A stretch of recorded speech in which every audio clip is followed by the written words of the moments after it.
The CBS Radio Mystery Theater presents...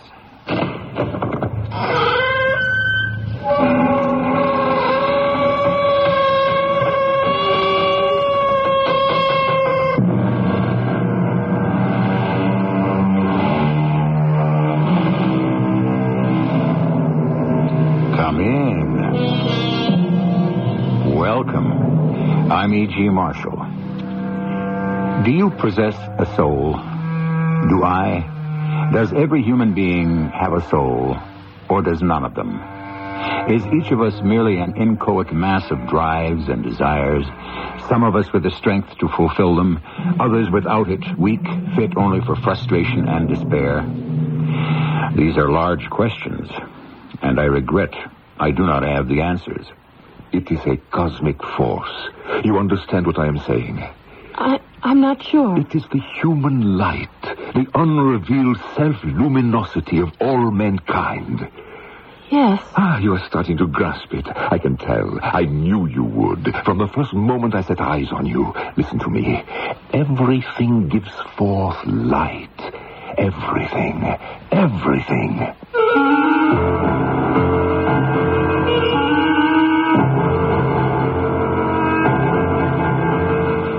Our mystery drama, The Power of Ode, was written especially for the Mystery Theater by Elspeth Eric and stars Christopher Tabori and Jada Rowland. I'll be back shortly with Act One.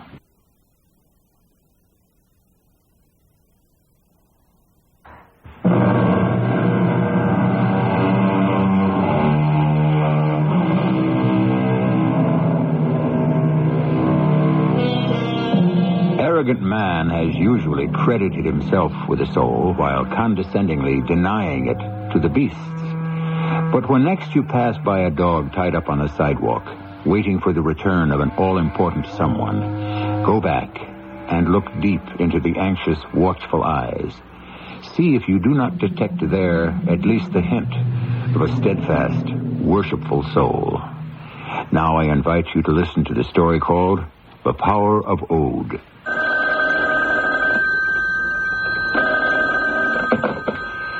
Yes, hello. Is Mr. Michael Lipton there, please? Speaking. Michael, this is Frank. Frank? Frank who? Now, you're not going to tell me you don't remember. Frank Cabot? The very same. Himself in person. Are you here or where? Yeah, I'm right here in town. I'm calling from the local, hostelry. I've stopped off on my way to the coast. Renew old friendships, all that sort of thing. You still are my friend, or am I taking too much for granted? Oh, don't be silly. Of course not. But it's been years. Look, when can we get together? Well, how about right now? Now? Yeah, for a drink or something. Frank, I was just going to go out when the phone rang. There's this party I have to go to. A party? In the middle of the afternoon? It's a garden party. Garden party? Well, I didn't know anybody gave garden parties anymore. Well, they do here, now and then. Well, can't you skip it? Well, matter of fact, I don't want to. Well, not this one. So, how about going along with me? Garden parties aren't exactly my style. It won't be so bad. We don't have to stay long, but I do need to put in an appearance. So how about it? Well, okay. Wait for me outside the entrance to the hotel, and I'll pick you up. All right? Sure. All right. Well, look, how awful can it be? It won't be awful at all. You'll see. Be there in about 10 minutes, okay? Okay.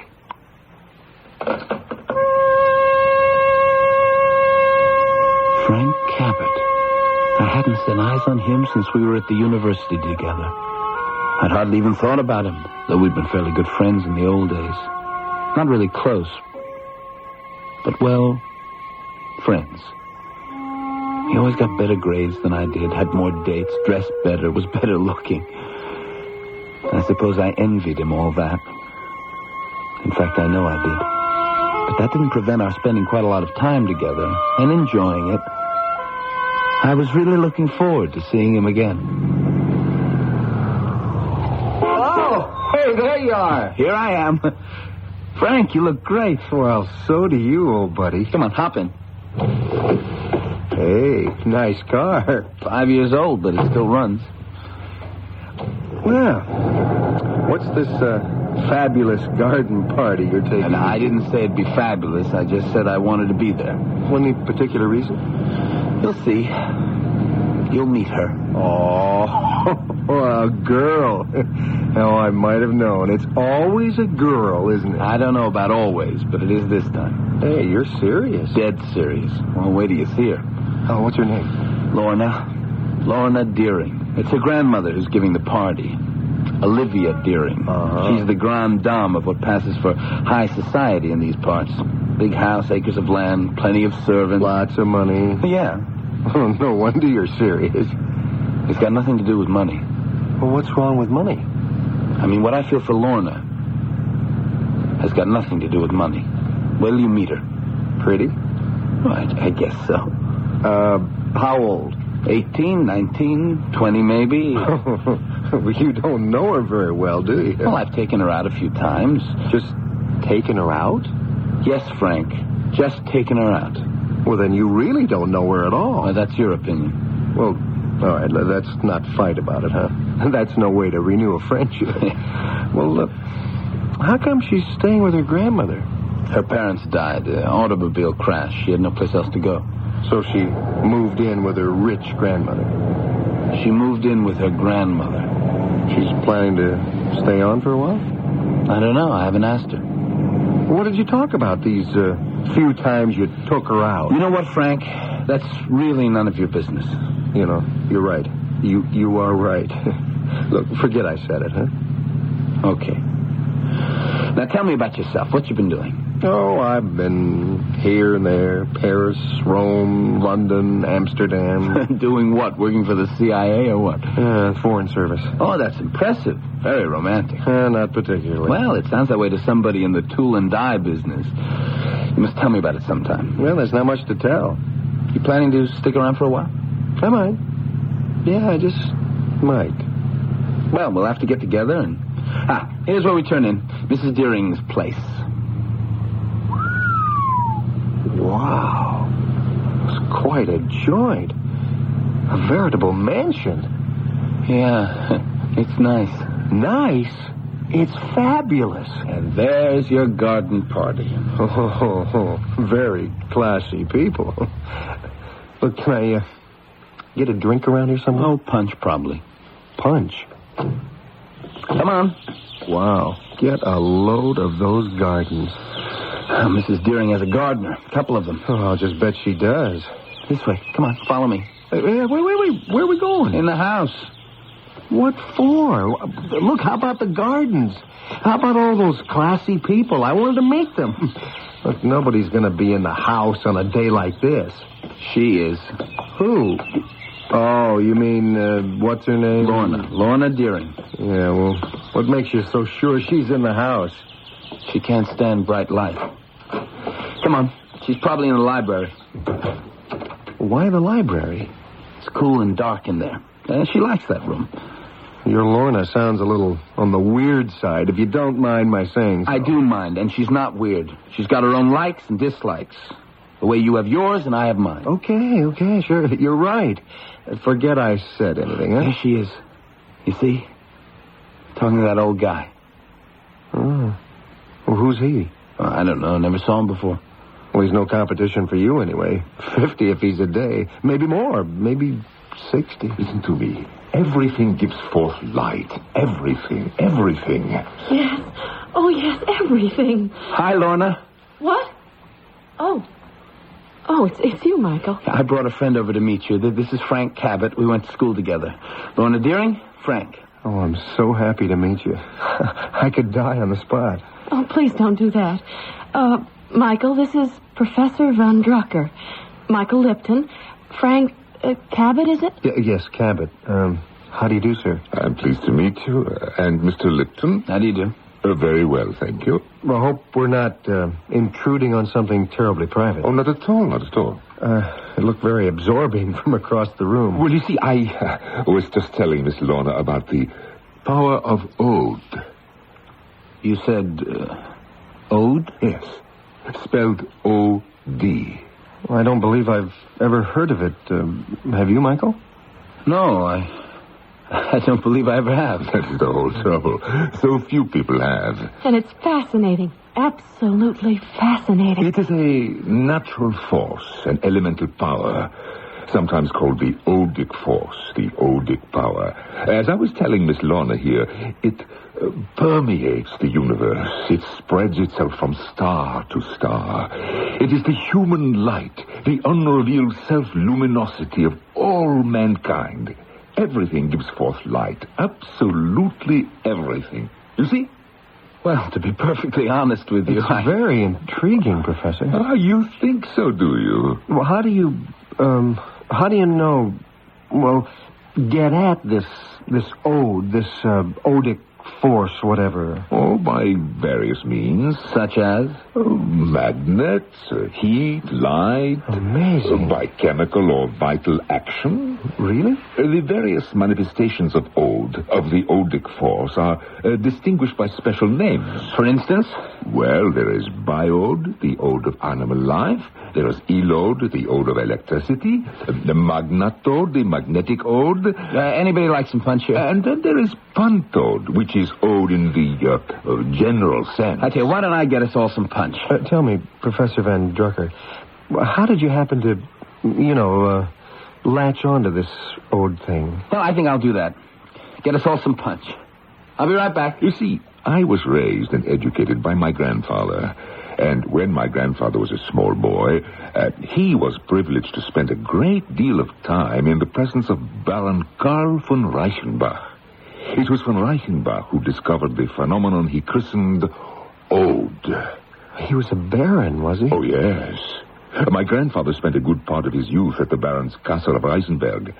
There, in, talks with von Reichenbach, and through assisting at various experiments, he learned the secret of vital power, which is ode. Oh, what was he, this von Reichenbach? Some kind of a spiritualist or something? Oh, my, no, heavens, no. He was a scientist. He was a businessman, a very successful businessman. Well, here we are. Punch for everybody. I hear it has some champagne in it. Lorna, here, punch for you. Lorna? What's the matter with her? Have no fear. It is nothing. But she's just standing there. She's not moving. Not moving a muscle. She is in a cataleptic state. It is nothing. Nothing? What happened to her? How did she get like this? Very simple. I hypnotized her. Now, do you begin to comprehend the power of ode? I didn't like what was happening to Lorna. I didn't like this professor who seemed to be filling her head with the most errant nonsense. And I didn't like my old friend, Frank Cabot, who seemed to be moving in on the girl I loved.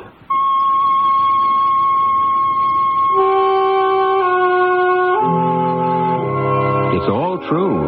A matter of historical record. Karl von Reichenbach was born at Stuttgart, capital of the Kingdom of Württemberg, on the 12th day of February, 1788, and died at his castle January 22nd, 1869. Our story, however, is sheer fantasy. I'll be back shortly with Act Two.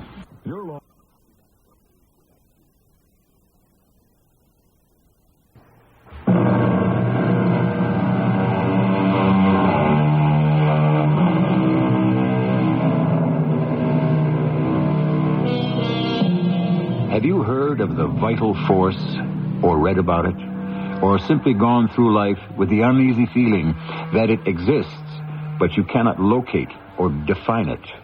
You're not the first. 200 years ago, it was called animal magnetism. Today, occultists call it the psi quality. In between, various religions and disciplines have attempted to shed light upon it and make it accessible.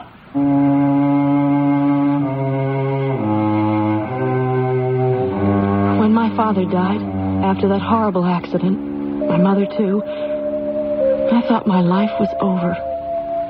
But his last words to me in the hospital, I shall never forget them, were, "My sweet child, try to be happy." Well, I have tried very hard. But I never saw any chance for happiness. So I came to live with my grandmother, Olivia Deering, and met there that remarkable man, Professor Hans von Drucker. Miss Deering, how good to see you again. You were so kind to come here, Professor von Drucker. I could have come to you if you'd said the word. Much better we should talk in this room. This softly lighted room of which you are so fond. I do love this library. It was the first thing I noticed about you at the garden party. How you fled the bright sunlight, sought the muted tones of this dim place. You noticed right away. And do you know what I next observed? No, tell me. The light flowing from your fingertips.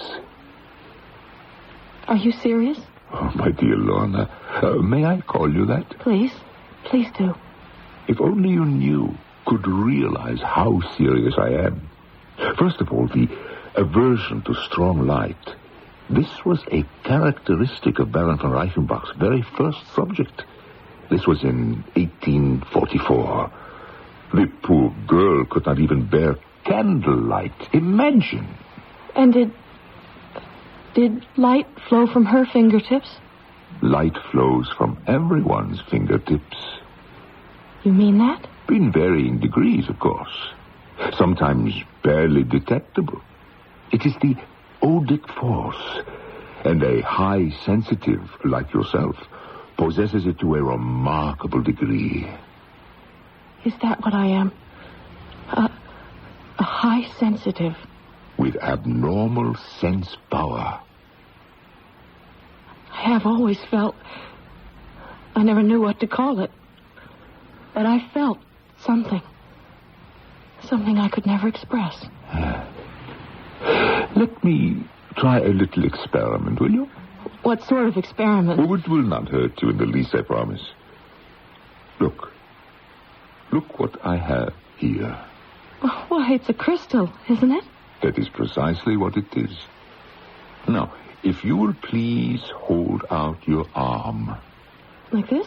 Yes, straight out, yes, thank you. Now, I shall draw the crystal slowly down your arm, like this, elbow to wrist. Now, tell me what you are feeling. A wind. A soft wind. Oh, a gentle wind. A cool wind. Oh, lovely. Pleasant, would you say? Oh, very, very pleasant. Good. Now, I shall draw the crystal from wrist to elbow. You know, the opposite direction.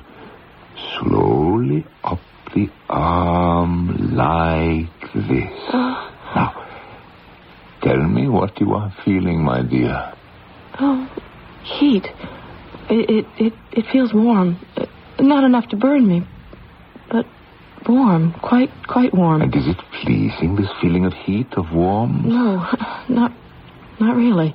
No, it's rather unpleasant. I don't like it. I'd rather you stopped. It is the same. I was right. He was right. Oh, it is all too marvelous. Oh, my dear Lorna, how can I thank you? For what? Thank me for what? What have I done? You have demonstrated again what von Reichenbach discovered more than 100 years ago. That there is a force, the odic force, to which we are all susceptible. But the high sensitives, such as yourself, are the most susceptible of all. Professor von Drucker, you confuse me. I can't follow. I can't comprehend what you're saying. Of course. Do not let me force you to a conclusion too fast. After all, it took me years. All this? You can tell all this from just a crystal. No. In point of fact, von Reichenbach started with a magnet, a 9-fold horseshoe, the largest magnet that ever existed at that time.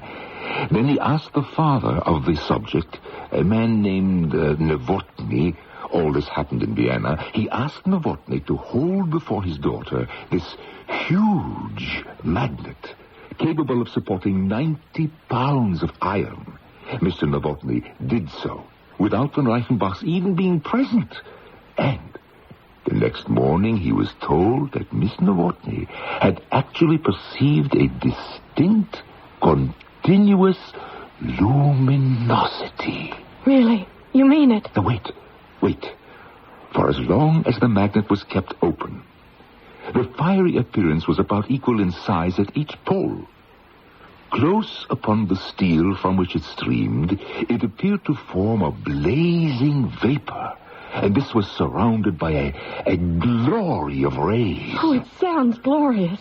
Magnets, crystals. But he did not stop there, oh no. He went on to try other substances, sulfur, zinc, salt, alum, copper. They all, each one of them, had odic force to a greater or lesser degree. Precious stones, even semi-precious, had it too. The existence of the odic force was there. It existed. It was real. And so it is today. But if that's true... Oh, it is true, all right. Why don't we hear about it? Why doesn't anyone tell us? But, my dear little friend, that is what I am trying to do, as others have tried. Professor von Drucker. Little Lorna, can I persuade you to call me Hans? Do you not feel that we are kindred enough for you to do that? Hans. It sounds right. It is right. Believe me, it is right. Now, what were you going to say to me when I interrupted? I've never told this to anyone. Not even my father. I've never dared. But my father always wore a flower in his buttonhole. I would pick it in the morning and put it beside his plate at breakfast. And then just before he went to work, he would let me put it in his buttonhole, and off he would go. He wore the flower all day, and when he came home at night, he would give it to me. I trembled all day for fear that flower would get lost or would fade. But it never did. Yes, go on. When he gave me the flower at night, on his return home, I would take it to my room and look at it. Look at it long and hard. And, Professor... Hans... Yes, my dear girl. I thought I could see it grow. Of course, it was not growing because it was no longer in the ground. It had been picked.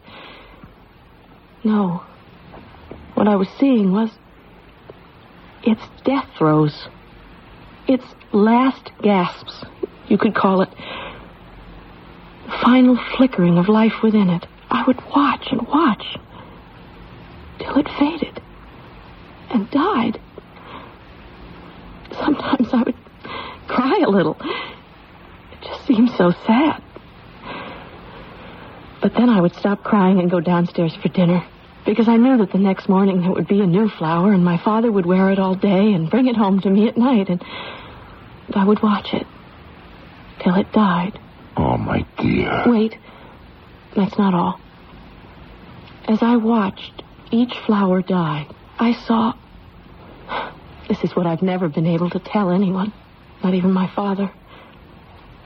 I saw a kind of mist or vapor coming from the petals. I thought it was the soul of the flower going up to God. Did the mist, the vapor, have a color? Oh, yes, always. Pale blue or pink or violet. The one I loved best was a light gray, like a puff of smoke. The odic force. What you saw, my dear, was the odic force.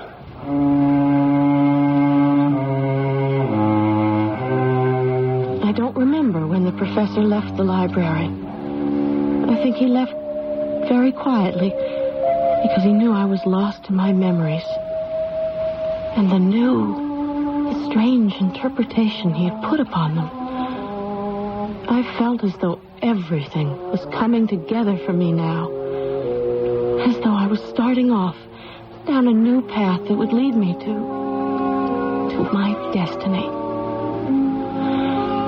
There was a knock at the door, and a familiar voice. Lorna? Lorna, are you in there? Lorna, your grandmother said you'd be in here. Lorna, it's Michael. Please let me come in. Hello. Hello, Michael. Is it all right if I come in? I won't stay long. Come in. Thank you. Okay to sit down? Yes, if you want to. Lorna, do you remember what happened at the garden party? Of course. When I came into this room with my friend Frank Cabot. You remember Frank, don't you? Of course. Well, when Frank and I came in, you were talking to an old man, Professor Von Drucker. Hans. Oh. Is that his name, Hans? Well, anyway, he was telling you about something called ode. Lorna, after a while, I couldn't make head or tail out of what the professor was saying. So I went out and I got some punch for everybody. I know you did. That was very nice of you. No, I wasn't trying to be nice. I was... Well, anyway, I came back with the punch, and you and Frank and the professor were standing right there where I'd left you, talking. I held out a glass of punch to you, Lorna, and you reached for it, and you froze. Froze? You stood there with your arms outstretched, but you didn't take the glass. You were absolutely stiff, rigid. You didn't move. At all. Why not? The professor said it was catalepsy. He said he'd hypnotized you and you were cataleptic. Isn't that interesting? Is that all you can say? That it's interesting? It is interesting, isn't it? After a minute or so, he clapped his hands and you took the glass out of my hand and we all went on talking. Well, there now, you see. Nothing really happened to me. I wasn't hurt or anything. Lorna, I went to the library this morning. I looked up this man, von Reichenbach, in the encyclopedia. Von Reichenbach and all his theories, well, they had a kind of popularity for about 20 years. Not everybody accepted them. In fact, hardly anybody accepted them completely. Almost everybody laughed at them. They laughed at the vital force. How could anybody be so foolish? So cruel as to laugh at the vital force? Lorna, I don't want you to see this professor anymore. Why ever not? Because he's not good for you. All these theories, all these discarded theories. Michael. Yes, darling? Michael, have you ever watched a flower die and seen the mist that emerges from the petals and floats upward? It's the soul of the flower, you see? And the odic force is sending it up to God.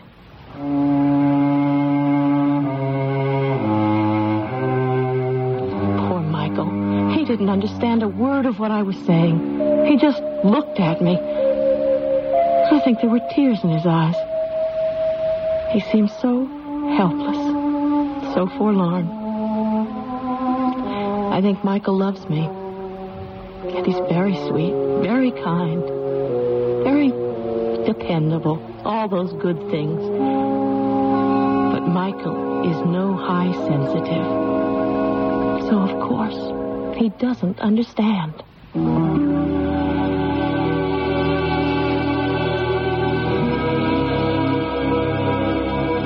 Michael was right. Although 4 essays by von Reichenbach were published under the title The Laws of Odic Light in 1861 by Johann Poggendorf, the great body of scientists of the day remained indifferent. And it must be stated that although Poggendorf edited the contemporary annals of physics and chemistry, he himself had no valid scientific education. I'll be back shortly with Act 3.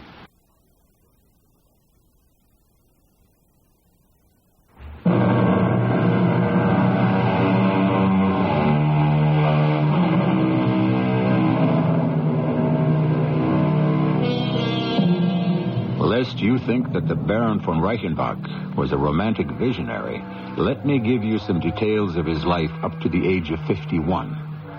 He made his fortune with a beet sugar factory and extensive metallurgical works. He extracted paraffin and creosote from coal tar. He purchased landed estates in Lower Austria, Galicia, and nearby Reisenberg. To these properties, he added the steelworks of Ternitz and the blast furnaces of Gaia. No, he was no dreamer. He was an industrial prince from the Danube to the Rhine. I'm Frank Cabot. The second I laid eyes on Lorna Deering, standing with that funny-looking man in the oak-paneled library, something clicked inside my head, and I knew this girl was for me. There was something so fragile, so submissive about her. Oh, I wanted her. I needed her desperately. I didn't want to move in on her too fast, so I waited a few days after that first meeting. Then I went to her grandmother's house. I didn't bother to phone first. I wanted to take her by surprise.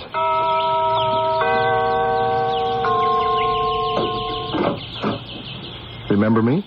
Why, it's Mr. Cabot, isn't it? Frank Cabot. I met you at the garden party. I came with Michael Lipton. Of course, I remember you. Would you... could I come in for a few minutes? I want so much to talk with you. Oh, well... Please. I think we have a lot to say to each other.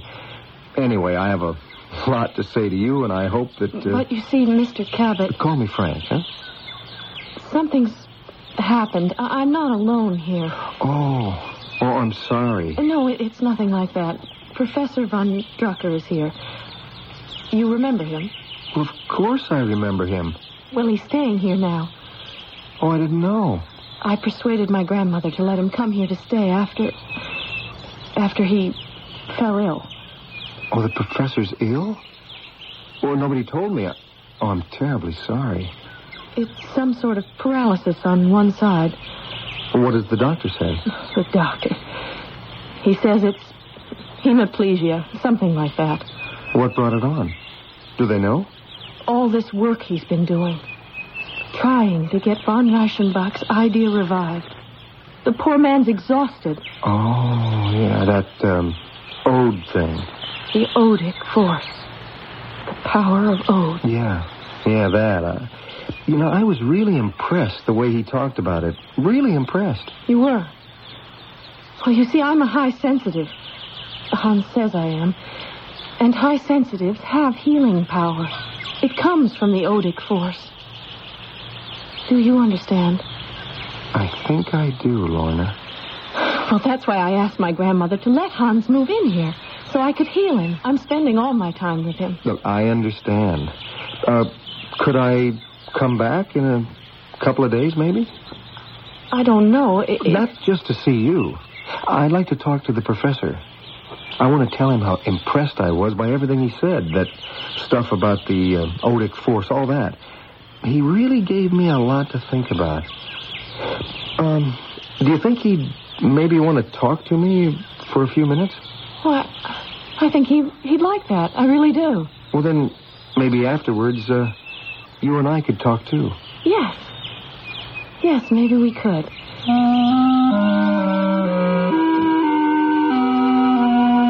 I had a foot in the door anyway. Next time, I'd get all the way into the house.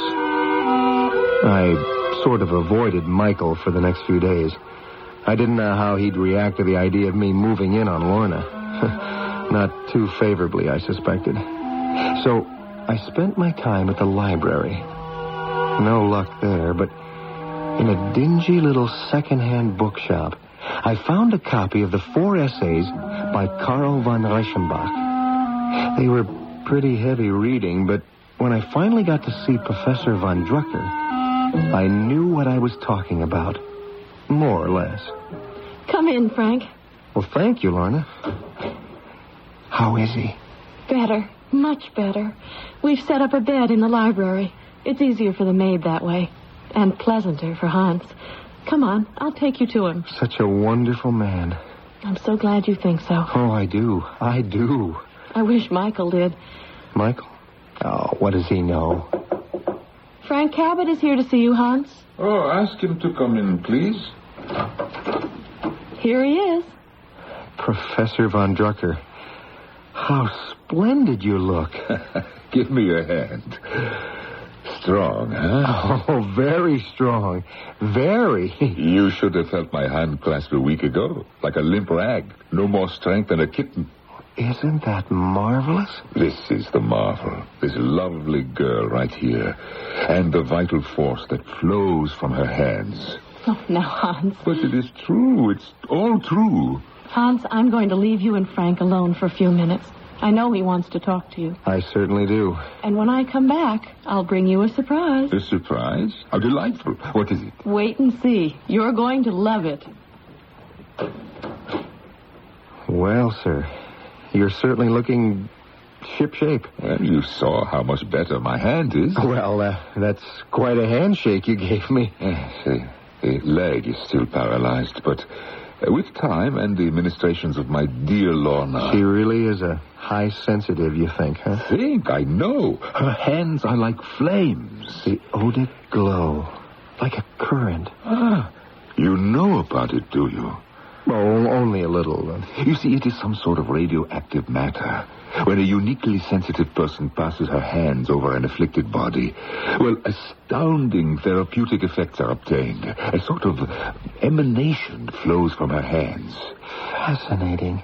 The power of Ode. The human light. You do understand, you do. Well, I'm trying, Professor. Still a novice, but I'm trying. Get yourself a magnet, a big one. Well, yeah, man is polarized from right to left. Am I correct? Oh, correct. Put a glass of water at either pole of the magnet. Wait 6 to 8 minutes, and then get the sensitive to taste them. The glass at the pole turned to the north will be fresh and cool. Uh-huh. The one turned to the south will taste lukewarm, disgusting. That experiment is one of von Reichenbach's, and I have repeated it with Lorna, and all his other experiments as well. Professor, I must tell you something. I'm extremely fond of Lorna. Oh? Oh, well, who could blame you? Well, I think you have a good deal of influence with her. Are you asking me to speak for you, Mr. Cabot? Yeah, something like that. Ah, Lorna, you're back. Yeah, we were just talking about you. Look what I have here. Why, it is an ice cream cone, isn't it? Your favorite kind, chocolate. Well, let us have it before it melts and spoils your pretty dress. No. No? I want you to come and take it from me. You mean over there, where you are standing? That's what I mean. But Lorna, that is all the way across the room. I know. My leg. Your leg is strong. It will support you. Lorna, do you think he should? I know. What if he falls? He won't fall. Come, Hans. I'll help you, Professor. Don't go near him. He can do it by himself. Can't you, Hans? What? I... The power of Ode, Hans. The power of Ode. Yes, I shall try. Professor. I shall do it. Yes. Yes, I shall do it. Look, I am doing it. Good Lord. I am walking. I am really walking. I don't know how it happened, but Von Drucker did do it. He walked clear across the room and took the ice cream cone out of Lorna's hand. Then they stood there, looking at each other and smiling. I didn't know what to do or say. There didn't seem to be anything appropriate to the moment. So I left. I went over to Michael's house and Lucky for me, because I was in a daze. He was home, sitting on his front porch. Hi there, Frank. Thank goodness you're here, Mike. Join me in a drink? No drink, thanks. You look like you need one. Come on, sit down. Yeah. Oh, yeah, I'll sit down, thanks. You sure I can't get you a drink? Michael, I've just had the darndest experience. I have to tell you about it. Okay, go ahead. Tell me. I've just come from the Deering house. Oh? You did? How come? Well, I'll be honest with you. I'm slightly smitten with Lorna Deering. You are you?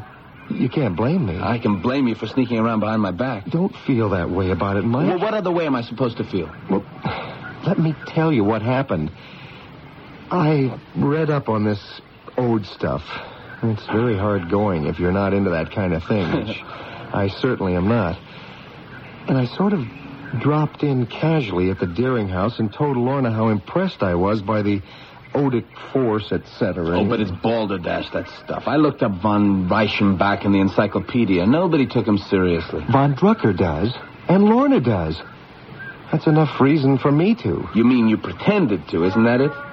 Well, yes, but then, let me tell you what happened.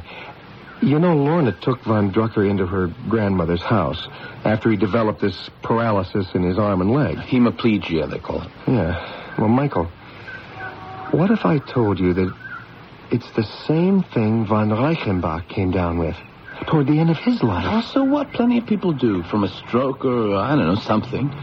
What bugs me is you trying to move in on a girl I'm half in love with.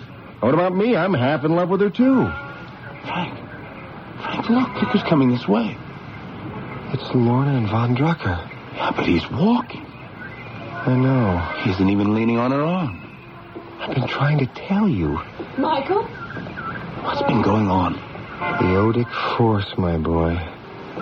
The odic force. Michael? Yes, Lorna. Hello, Professor. Hans and I dropped by to tell you something. Hello, Frank. Hello. You don't have to tell me. I can see. The professor's walking. Oh, not just that.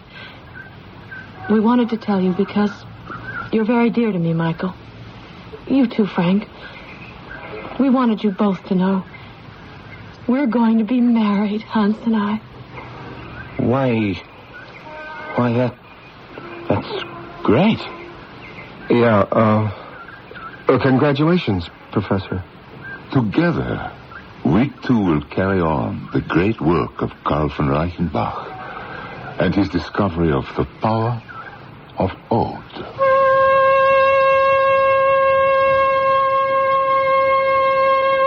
I took the next plane for San Francisco. Oh, I was depressed, and I was disturbed. But my first sight of the Golden Gate Bridge brought me back to my usual cheery self. I don't know how long I could have endured the company of a high sensitive and the power of ode.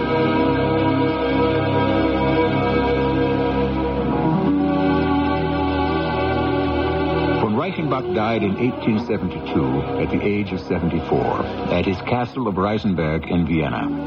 He never retracted or altered anything he wrote. And if you search long and hard and are sufficiently interested, you can find somewhere or other his writings on the power of ode. I'll be back shortly.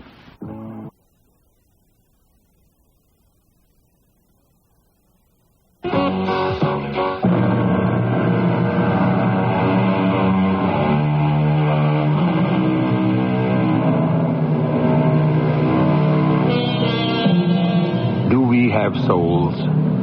Do the animals? For that matter, do the birds? And the insects? And what about the plants? And the trees and the flowers? Remember Lorna's vision of the thin mist escaping from the flower taken from her father's buttonhole as it faded and gave up its life? Perhaps everything that lives has a soul. Our cast included Christopher Tabori, Jada Rowland, Norman Rose, and Bob Caliban. The entire production was under the direction of Himan Brown.